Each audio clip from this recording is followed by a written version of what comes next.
De volta com o Manhã no Ar, nesta terça-feira, dia 17 de dezembro de 2019. O ano 2019 já foi embora praticamente, né, meu amigo? Quem não foi embora foram os nossos telespectadores que continuam acompanhando a gente, participando por meio do nosso WhatsApp, viu? Bom dia, Manuel Cardoso, meu nome é Matheus, eu falo aqui do Nova Vitória, sou fã do programa. Já estou de férias e também estou ligadinho no Manhã no Ar. Muito bem, Matheus. Muito obrigado pela audiência e boas férias para você. Bom dia, Manuel. Manda um alô pro Edmilson Costa. Todos os dias está ligado no Manhã no Ar. Abraço, Edmilson. Bom dia, Manhã no Ar. Manda um alô aí pro Joaquim Pereira da Silva, que está assistindo lá em Manacapuru. Abraço, Joaquim. Ele cortou a foto ali, né? Deixou só o busto da MEI. Beleza. Tem mais interação? Não. Daqui a pouco a gente traz mais a participação do nosso telespectador. Agora a gente volta a falar sobre a adolescente Heloísa Medeiros, adolescente de 17 anos, encontrada morta naquela casa no centro da cidade de Manaus, encontrada no domingo, cujo principal suspeito de cometer este crime continua sendo procurado pela polícia. Este rapaz que aparece no seu vídeo, identificado como Michel Saboia Xavier, chegou, inclusive, cadê a Mei Chapiama? A Mei vai trazer essas informações aqui pra gente. Mei, ontem a polícia ainda não dizia que ele era o suspeito, né? Porque se aguardava-se que ele se apresentasse com um advogado lá na delegacia de homicídios, o que não aconteceu. Agora está sendo procurado, né, Mei?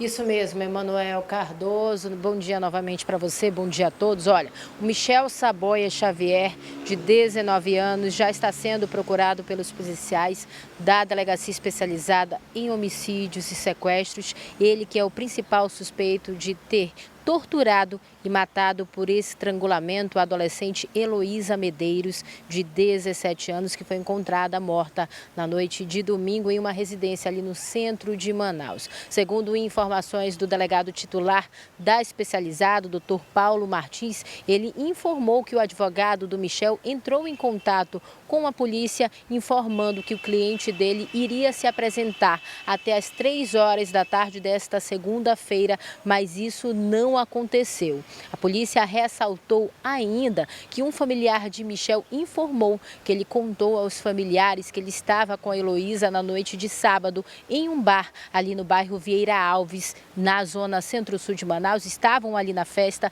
saíram desse local e foram para a casa da avó do Michel, ali na rua Miranda Leão, no centro de Manaus. No momento em que eles chegaram lá e foram manter relações sexuais, ela estava sob efeito de cocaína e teria começado a se debater. Foi quando ela acabou, segundo informações do Michel, quebrando o pescoço e também ocasionado todas aquelas marcas, aqueles hematomas no corpo da Heloísa. Ontem foi o velório da Heloísa, ela que foi encontrada morta na madrugada de domingo na casa da avó do Michel. Ela estava com as unhas arrancadas e também o cabelo cortado. A nossa equipe, inclusive, conversou com o tio da Heloísa Medeiros, que também relatou à polícia sobre essa denúncia de que eles teriam brigado ali e ele teria estrangulado a vítima com o lençol. Vamos ouvir a sonora do tio da Heloísa? Ela estava com o pescoço quebrado, ela estava toda roxa, toda espancada, então dificultou muito a identificação dela. A gente descobriu, através de alguns objetos que ela usava, que ela portava, que eram os anéis que ela costumava usar, o brinco que não saiu da orelha dela, os anéis e a pulseira que ela usava, e o pincer. A gente agora pede justiça, pede ajuda da população, que nos ajude a encontrar esse maníaco que matou, assassinou brutalmente a minha sobrinha Heloísa Medeiros da Silva. Pois é, Manuel, como você ouviu aí relatos do tio pedindo justiça, diz que o corpo da Heloísa estava até difícil de reconhecer. A perícia, inclusive, informou no domingo, quando esteve na residência lá da avó para ver a verificação do corpo aí, que ela estaria morta há pelo menos 2 dias ali no local. O Michel já está sendo procurado, inclusive a Delegacia Especializada em Homicídios e Sequestros pede a colaboração da população caso eles saibam qualquer tipo de paradeiro do Michel Saboia Xavier, de 19 anos, que entrem em contato com a polícia através do 181 ou também através do 190. Ele que já está sendo procurado pela polícia, é só uma questão de tempo, viu, Emanuel? Eu volto com você aí no estúdio. Agora, May, você esteve ontem lá pelo centro, nas proximidades desta casa onde essa jovem foi encontrada. Você conseguiu falar com alguém, percebeu o clima em torno? As pessoas sabiam pelo menos o que estava acontecendo? A gente sabe que o centro da cidade é meio esvaziado, às vezes quando está fora do horário de comércio. Mas qual foi a tua impressão quando você esteve lá, May? Pois é, Manuel, nós chegamos ali na rua Miranda Leão, bem próximo ali ao Porto de Manaus. Nós tentamos conversar com alguns moradores ali, mas como é uma área de difícil acesso ali, por ser uma área central comercial, muitas pessoas ali não sabiam desse caso. Mas depois de algum tempo, a gente conversando ali com algumas pessoas, um morador saiu ali da vila onde ela foi encontrada, que é uma vila de vários kitnets ali, onde inclusive moram vários venezuelanos, e a avó do Michel mora nesse local. Foi quando o morador saiu e conversou com a gente. Ele disse que o Michel teria saído da penitenciária há poucos dias, que mexia aí com o tráfico de drogas, era envolvido com o tráfico e que, inclusive, ele era casado, tinha uma filha e que não sabia o que a adolescente estaria fazendo ali na companhia dele, porque ele vivia com uma outra mulher, no qual ele tem uma filha pequenininha, de 2 a 3 anos de idade, e aí, mais que ele era bastante perigoso, segundo informações desse morador. Inclusive, nós não sabíamos ali onde realmente era a casa, onde a Heloísa havia sido encontrada. Foi quando ele mostrou exatamente o local onde era, disse que a avó do Michel morava lá, inclusive a mãe era uma pastora, o pai também, o padrasto era um pastor, e que ele era bastante ali conhecido e também bastante perigoso por mexer aí com o tráfico de drogas ali naquela área central de Manaus. Segundo informações desse morador, ele ainda chegou a ver a adolescente na noite de sábado. Ele disse que eles teriam chego de um aniversário, mas que depois disso ele não soube mais nada, só veio saber através aí da mídia que noticiou que foi encontrado o corpo da Heloísa lá nesse local na rua Miranda Leão, no centro de Manaus. May, obrigado pelas informações que você traz para a gente. Daqui a pouco a gente volta a conversar. A May foi lá para o centro, acompanhou esse de lá. Eu estive no velório, conversei com a família, com o tio dessa vítima, com o Fábio também, e eles todos muito consternados pelo que aconteceu, revoltados inclusive com aqueles comentários maldosos, comentários direcionados à família e de ataque à própria jovem, à própria Heloísa Medeiros, como se ela merecesse morrer da forma como morreu. Tá certo que quando você está em más companhias, você pode sofrer as consequências de estar junto com essas más companhias. Se você está próximo de um homem desequilibrado, esse desequilíbrio pode voltar contra você. Se você está num ambiente insalubre, você pode adoecer. Se você está num ambiente onde se consome drogas, você pode ser confundido com bandido. Mas isto não dá direito a ninguém tirar a vida de quem quer que seja. Isso não dá direito, inclusive, de pessoas maldosas, sem qualquer tipo de sensibilidade ou humanidade, de atacar a família ou mesmo de atacar a memória dessa jovem. A coitada já morreu. E morreu de uma forma brutal. Você viu a informação que a May Chapiama trouxe aí? Do que pode ter sido a provável versão deste homem. Eu falo provável porque esse depoimento não está gravado, não está registrado ainda lá nos autos, na delegacia, no que vai para esse inquérito. Ainda não está. Mas o que chegou de informação para a polícia, por meio do advogado, é que ela consumiu drogas, só pode ter sido a droga do capeta, né? Alguma coisa assim. Um alucinógeno, alguma coisa porque para a pessoa arrancar a própria unha, bater a cara até ficar desfigurada, cortar o próprio cabelo e quebrar o pescoço, agredindo, se autoimpondo essas agressões, porque consumiu drogas, só pode ser um novo tipo de droga que está no mercado aí. E isso aconteceu num ambiente fechado, numa casa, num quarto. E o que ele sofreu? Será que ela se bateu lá sozinha, nada pegou nele? É uma situação muito mal explicada, aliás, que não está explicada ainda, que é a investigação policial, e aí a polícia tem os 30 dias para apresentar esse inquérito, para finalizar essa investigação e apresentar ao Ministério Público, e por hora você pode ajudar a polícia a encontrar esse homem. Ele está sendo procurado. Michel Saboia. Os números para denúncia estão na sua tela. Não somos nós que estamos denunciando ele, não. É a polícia, tá? A polícia que já divulgou essa imagem, que já o oficializou como suspeito, como investigado de ter cometido este assassinato, viu?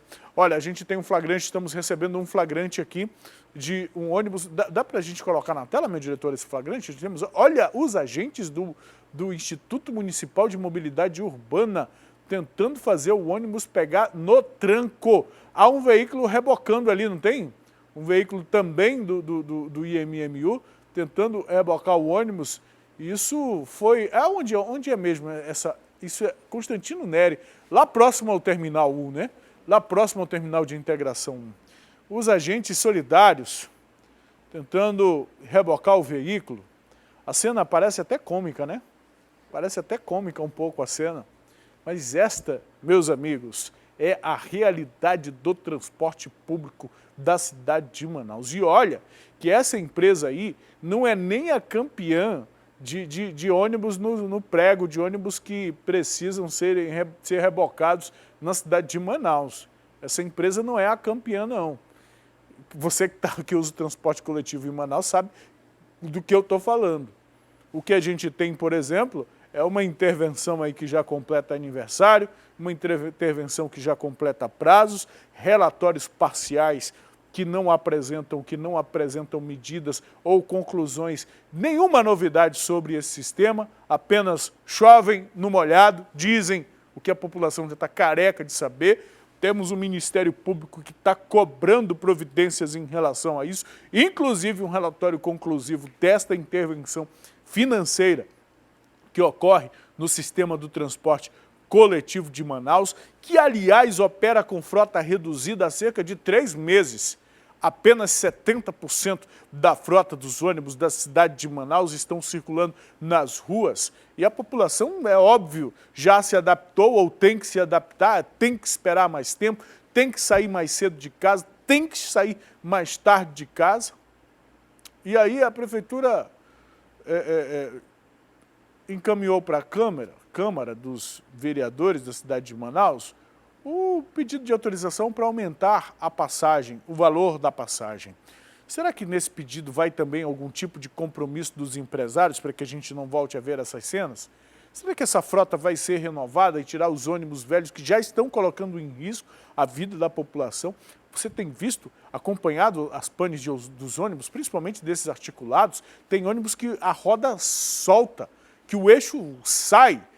São acidentes gravíssimos, que podem, inclusive, machucar pessoas em outros veículos e provocar um acidente muito grave. Nós já vimos ônibus fechar a pista, já vimos ônibus invadir casas, nós já vimos acidentes de várias ordens e aqui nós estamos vendo a solidariedade dos agentes do IMMU tentando fazer esse ônibus aí pegar no tranco ali na Constantino Neri. Vamos ver se pega no tranco as pessoas responsáveis por esse serviço oferecido à população, porque a população, tinha gente dependendo desse ônibus aí, viu? Tinha gente que estava utilizando esse ônibus aí, mas precisou descer, pegar outro, esperar outro, porque esse aí precisou ser rebocado, viu? Deixa eu mudar de assunto aqui.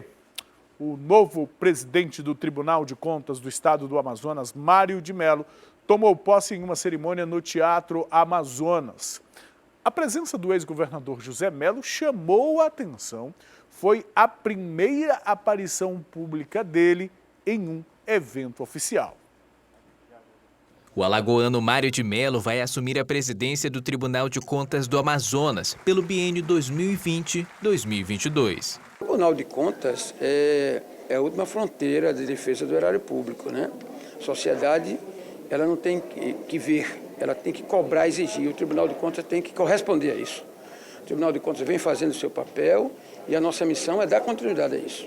Na cerimônia de posse estiveram presentes várias autoridades, como o governador do Amazonas, Wilson Lima, e o ministro Marco Aurélio de Mello, presidente do Supremo Tribunal Federal. Acompanhei a caminhada do Mário Mello, do conselheiro Mário Mello, e daqui a pouco do presidente Mário Mello. Mário de Mello foi eleito presidente do Tribunal de Contas do Amazonas por unanimidade no mês de outubro. Ele era o único que ainda não havia assumido o mais alto cargo na corte. Atuou como conselheiro durante 4 anos, mas na vida pública já tem uma experiência de mais de 20 anos.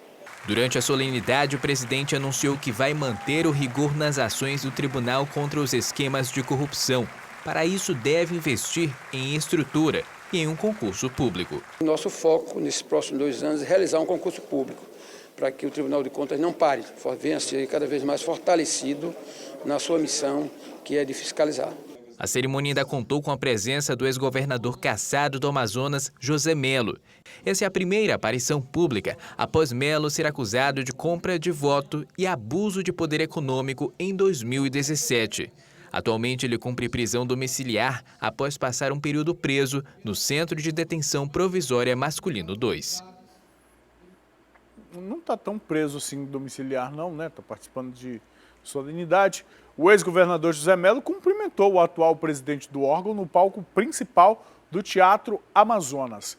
Mello foi indiciado em 2015 pelo ex-governador, foi indicado, né, para a vaga de conselheiro do TCE em 2015. Nós estamos falando do atual presidente que foi indicado em 2015 pelo ex-governador, viu? Ele também foi secretário dos governos de Gilberto Mestrinho, Amazonino Mendes, Eduardo Braga e do próprio José Mello. E aí a gente não se admira, né? A gente não se admira muito, porque no meio político a gente já viu muita coisa. Só que nós estamos falando do Tribunal de Contas do Estado do Amazonas. É o tribunal responsável justamente por verificar no aspecto, por fiscalizar e punir no aspecto financeiro a atuação de gestores públicos. E como gestor público, José Mello foi afastado do cargo. Perdeu e, enfim, ainda recebe sanções da Justiça por conta do envolvimento, por conta das investigações, por conta dos processos a que responde. Isso sim causa estranhamento. Um outro estranhamento também que causa, e eu sempre utilizo a Operação Maus Caminhos como referência. Operação Maus Caminhos que até agora já levantou mais de 100 milhões de reais desviados da saúde pública do estado do Amazonas. Uma investigação que começou com a atuação de Polícia Federal, Ministério Público Federal, da Justiça Federal, que investigava verbas federais. Acontece que, ao longo da investigação, foi descoberto também verbas estaduais que deveriam ser investigadas e fiscalizadas no âmbito estadual. Houve, inclusive, um esforço por parte dos advogados de desmembrar os processos, para tirar da Justiça Federal, deixar na Justiça Federal só o que era federalizado, verba federalizada, dinheiro que vinha do governo federal para o estado do Amazonas para ser aplicado da saúde. Sabe por quê? Porque em nível estadual, ninguém descobriu essas falcatruas aí de anos e anos, um comportamento corrupto que a Operação Maus Caminhos desvendou, revelou e condenou e ainda está trazendo esses resultados. E por que eu estou falando de Operação Maus Caminhos? Porque é uma operação que ocorreu no âmbito federal. Nós temos um novo presidente da Corte, do Tribunal de Contas, do âmbito estadual. E é no âmbito estadual que nós precisamos ver também esse mesmo tipo de investigação, esse mesmo tipo de resultado ou de fiscalização, viu? Traz para mim aqui a capa do jornal A Crítica, dá para a gente colocar na tela, viu? O jornal destaca a nova versão da lei que beneficia o Estado, viu? A nova versão da Lei de Informática, que vai à sanção do presidente Jair Bolsonaro, após a Câmara aprovar ontem o projeto 4.805/2019, que reduz incentivos fiscais às empresas do setor de tecnologia da informação e comunicação, considerados ilegais pela Organização Mundial do Comércio, a OMC. A boa notícia é que os incentivos do polo industrial referentes não serão extintos, né, no polo industrial de Manaus, que são referentes a esse setor. O vice-governador e a bancada federal estiveram ontem na Câmara durante a votação. Carlos Almeida afirmou que a aprovação é uma grande solução para a Zona Franca de Manaus. E olha, todos nós esperávamos que saísse esta lei, porque poderia prejudicar mais um setor vinculado à Zona Franca, assim como tivemos aquela situação na indústria de concentrados, mas felizmente nesse quesito aqui, no setor de informática, pelo menos isso foi aprovado, agora é só esperar a sanção do presidente. A gente lembra que é desses incentivos que vive ou que sobrevive a Zona Franca de Manaus, viu? Os vereadores aprovaram ontem a lei orçamentária anual que define quanto vai ser destinado a cada secretaria no ano de 2020. O valor estipulado ultrapassa os 6 bilhões de reais.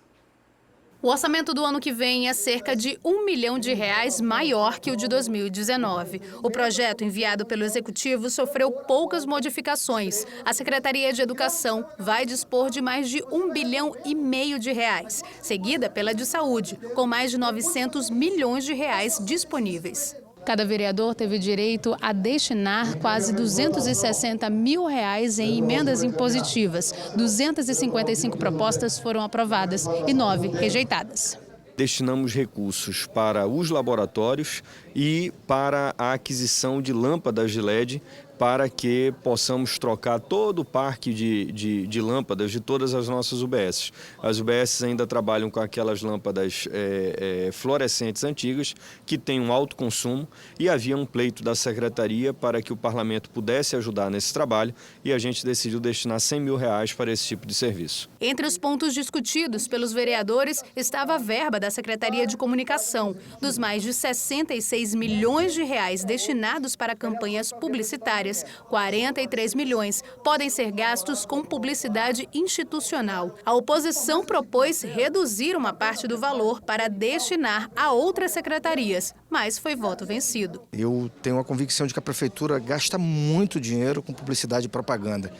E esse dinheiro está fazendo falta para tapar buraco, está fazendo falta para melhorar a saúde, para colocar remédio, para melhorar a parada de ônibus, para melhorar muita coisa que verdadeiramente tem a ver com o dia a dia da vida das pessoas. A vida das pessoas não vai melhorar com propaganda e publicidade. Para o líder do prefeito na casa, o valor não é significativo, porque representa 1% do orçamento total. A gente tem que olhar isso, são os percentuais destinados, 1% apenas para publicidade. Então, acho que está sendo até generoso o prefeito, no sentido de justo, no sentido de estar buscando o menor em publicidade, mas quando se tem uma campanha, como nós tivemos, com a questão de doenças, que Manaus bateu o primeiro lugar, teve que estar com campanha de publicidade. Se não houvesse previsão, ia para onde? Outras duas que vão dispor de um orçamento alto para o último ano da atual gestão é a de infraestrutura, que vai ter mais de R$440 milhões para obras,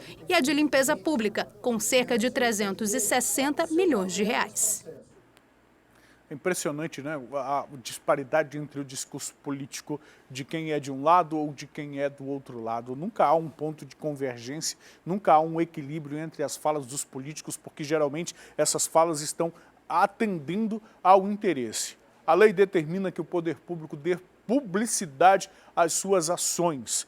Agora, a gente sabe que a melhor publicidade é aquela que o público, que o cidadão recebe e reconhece os serviços que estão recebendo. E lembrando também que essa é a última semana de trabalho lá na Câmara Municipal dos Vereadores de Manaus, tá? Você é meu amigo do comércio, você é trabalhador do setor privado, você sabe que vai ter que continuar trabalhando. Alguns vão ter que, inclusive, ou trabalhar no Natal ou trabalhar no Ano Novo, mas lá, enfim, vai parar, viu?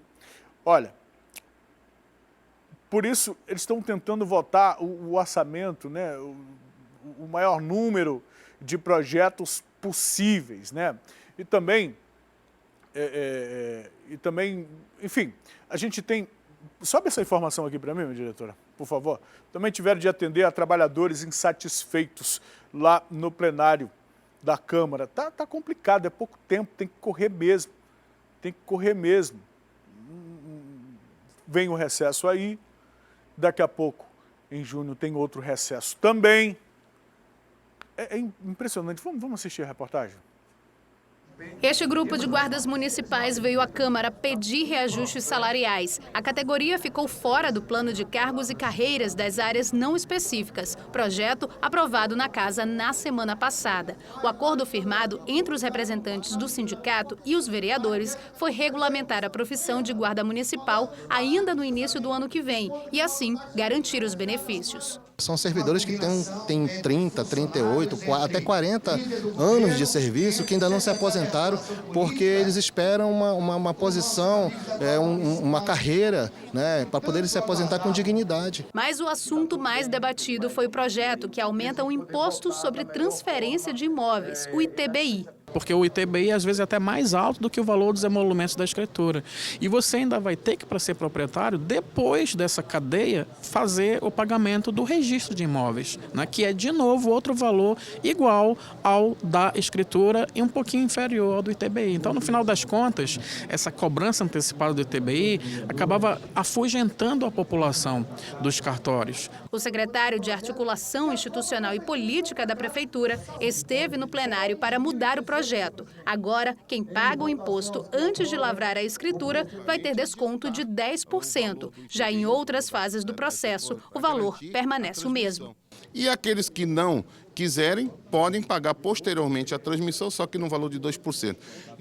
Esse é o acordo que nós fizemos. O projeto original veio dessa segunda fase em 3%, em 3%, que redundou uma confusão, e nós chegamos à conclusão que nós temos que voltar à alíquota anterior que era praticada. Com isso, é um ganho da cidade, é um ganho para quem dispõe de um imóvel para ser regularizado. Manaus tem alguns dos impostos mais caros para vender ou comprar imóveis, o que gera um alto número de contratos irregulares. Para minimizar o problema, a Prefeitura garantiu que até junho de 2020 vai ser possível ter um desconto de até 50% na regularização dos chamados contratos de gaveta. Estamos também num desses projetos de lei oferecendo para aqueles contratos que foram concluídos até final de 2018 também desconto de até 30%. Então, 2020 é um momento, primeiro semestre de 2020, para que aqueles que fecharam suas compras até dezembro de 2018 procurarem a Prefeitura e os cartórios para adquirirem os descontos que estão sendo oferecidos até 30 de junho de 2020. Deixa eu sair um pouco do noticiário política, vamos para o noticiário policial novamente, porque um acessório usado por um assaltante chamou a atenção de clientes, funcionários, na verdade de todos nós, viu? Isso aconteceu numa farmácia lá no bairro Zumbi. Ele está trajando aí o gorro natalino, acompanhado por um comparsa, está encapuzado. Roubou o estabelecimento, mas foi flagrado pelas câmeras de vigilância. Essas imagens que nós estamos acompanhando agora no vídeo. Os detalhes deste caso a gente acompanha agora com a May Chapiama, já está ao vivo aqui com a gente novamente. May, esses homens já foram identificados, May? Até agora não foram identificados, viu, Emanuel? Há menos de uma semana aí para o Natal, esse suspeito de assalto decidiu inovar no acessório para cometer um crime que aconteceu na noite desta segunda-feira em uma drogaria ali na Avenida Alameda Cosme Ferreira, no bairro do Zumbi, na zona leste da capital. Toda a ação criminosa dessa dupla foi registrada através da câmera de segurança do estabelecimento, que mostra o exato momento em que esse homem, até agora não identificado, entrou no local com um gorro de Papai Noel, estava armado com uma arma de fogo, anunciou o assalto, rendeu ali todos os clientes que estavam na drogaria. Em seguida, o segundo comparsa entra no estabelecimento, estava vestido com uma bermuda e um moletom e portava uma faca do tipo peixeira para ameaçar as vítimas. Esses dois suspeitos pegaram toda a renda ali do caixa da drogaria e também os pertences de alguns clientes. Uma vítima que estava no caixa fazendo o pagamento também teve sua bolsa levada. A ação criminosa durou menos de 2 minutos ali nesta drogaria e em seguida eles conseguiram fugir ali do local em uma moto com um outro comparsa que estava aguardando do lado de fora, justamente ali para acompanhar a movimentação. Eles fugiram, não foram identificados, os clientes ficaram bastante assustados e também chocados, justamente devido a esse suspeito entrar ali no local com um gorro de Papai Noel. Essa não é a primeira vez em que essa drogaria é assaltada. Inclusive, no dia 8 de dezembro, teve um outro assalto nesse mesmo estabelecimento e os proprietários acreditam aí que seja a mesma dupla criminosa. Toda essa ação criminosa foi registrada no 9º Distrito Integrado de Polícia, onde os policiais já estão investigando esse caso aí para tentar chegar nesses 2 suspeitos que entraram nessa drogaria e também no terceiro comparsa que estava aguardando do lado de fora. Emanuel, eu volto com você. Agora, tem uma coisa, viu, Meixa Piama, em relação a esse caso. Obrigado pelas informações, não vou deixar você aguardando enquanto eu falo aqui, não. Coloca a imagem novamente, por favor, deste crime, por gentileza.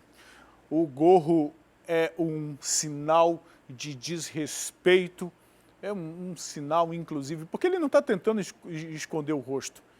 O gorro não é para esconder a identidade dele. Não, isso é uma maneira, é um deboche que ele faz a todos nós, é um deboche da cara da sociedade, é um deboche. Então, como ele foi vestido com um gorro de Papai Noel entrando, cometendo esse crime, né, vamos dar um presente para ele? Vamos dar um presente para ele? Vamos denunciar para a polícia? Vamos identificar quem é esse cabra para a polícia? Vamos dizer para as autoridades quem é esse cabra? Ele e o comparsa dele, mas se o comparsa dele está um pouco mais escondido, esse que está levando a faca aí, mas esses caras são covardes. Quando eles são presos, eles dão o serviço todo. Então, se chegar num, dá para chegar no outro. Então, vamos dar o presente de Natal dele, já que ele está tirando onda de Papai Noel, está tirando onda, querendo usar o gorrinho. Então, vamos ver se ele vai passar aí o Natal no Polo Norte, que é o contrário, lá na cadeia. Vamos dar esse presente para ele. Denuncia, meu amigo. 181 é o número da Secretaria de Segurança, 190 é o da Polícia Militar. Você pode denunciar. A gente faz o intervalo agora, mas daqui a pouquinho a gente traz uma informação sobre um estudante de engenharia que desenvolveu um jogo de tabuleiro que tem o objetivo de alertar crianças e adolescentes em relação aos perigos que a internet pode oferecer. Um trabalho interessantíssimo, viu? E a história de superação do primeiro médico portador de deficiência que se formou aqui no estado. Luiz Herbert veio de Irunepé, interior do estado. Ingressou no curso de medicina quando a cota de PCDs ainda não era vigente. E acredite, se classificou em 3º lugar em um dos cursos mais concorridos do estado. Eu queria entender minha deficiência e queria também ajudar pessoas a entender.